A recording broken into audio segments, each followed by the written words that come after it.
Hello বন্ধুরা, আজকে আমরা এসেছিলাম ইন্ডিয়ান মিউজিয়াম বা ভারতীয় জাদুঘর, যেটি কিনা 1814 সালে এশিয়াটিক সোসাইটি দ্বারা প্রতিষ্ঠিত হয়েছিল। এটি ভারতের সবচেয়ে প্রাচীনতম এবং বৃহত্তম জাদুঘর এবং এখানে প্রচুর বিরলতম বস্তু দৃশ্য দেখার মতো। তার মধ্যে অন্যতম ছিল মিশরীয় মমি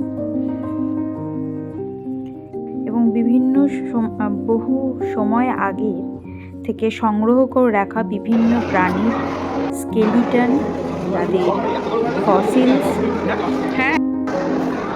আরও কত।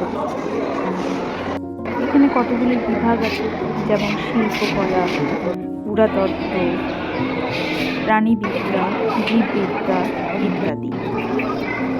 সবগুলি ছিল দেখার মতো, তবে প্রাণীবিদ্যার এই বিভাগটি খুবই সুন্দর।